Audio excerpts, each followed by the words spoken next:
نور الدين مليكيشي عالم أمريكي من أصل جزائري يقف على رأس فريق كبير من العلماء ساهموا في وصول المركبة الأمريكية كيوريوسيتي لسطح المريخ.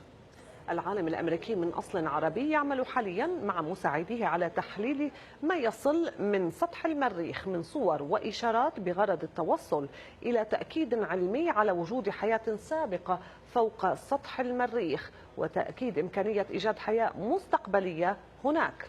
التقرير التالي الخاص بالحرة يستعرض مسار الدكتور ميكيليكشي العلمي في أمريكا منذ مغادرة وطنه الأم الجزائر قبل 3 عقود. عند محطة المركبة الفضائية كيوريوسيتي على سطح المريخ، كان هذا الرجل في هذا البيت في هذه الضاحية من ولاية دلاوير يفتح خط هاتفه للاتصال بوالدته في ضواحي العاصمة الجزائرية لسماع تبريكاتها. كنت فرحان بزاف لأنه كانوا مشاكل كبار باش تنحط بكل كما انحطت. تلك اللحظة التي حققت حلما إنسانيا تاريخيا شكلت قمة أحلام نور الدين مليكيشي خريج الجامعة الجزائرية قبل 30 عاما، قبل أن يستقر في الولايات المتحدة ويختارها محطة لطموحاته العلمية والشخصية. تكلمت مع زوجتي، تكلمت مع بنتي ووليدي، وتكلمت مع العائلة تاعي في الجزائر، فتكلمت معهم وتكلمت بالطبع مع اللي يخدموا معايا، كل يعني اللي يخدموا معايا. في هذا المخبر يعمل نور الدين وفريق من المساعدين على مدار الساعة لرصد كل ما ترسله كيوريوسيتي من المريخ من إشارات وصور، وفي هذه الغرفة الصغيرة يتم تحليل الصور التي تصل من هناك قبل أن تحول إلى المقر المركزي لوكالة الفضاء الأمريكية.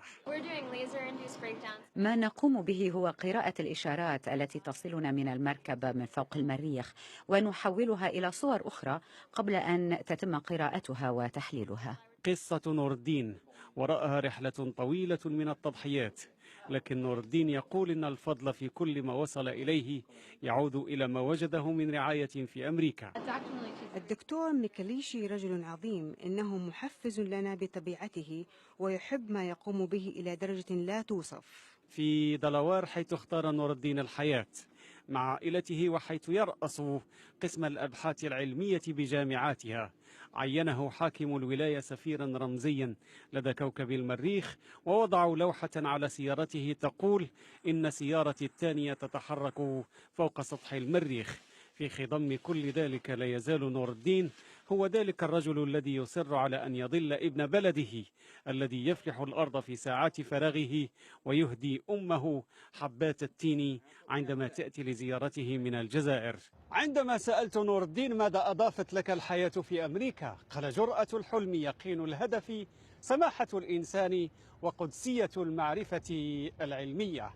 وعندما سألته هل تم سقف لطموحك فوق هذه الأرض، قال: كل الذي تحقق لا يعد سوى أن يكون بعض الطموح، أما كل الطموح فهو مؤجل وإلى وقت آخر.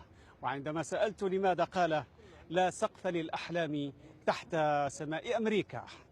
رابح هلالي، الحرة، دلاوير.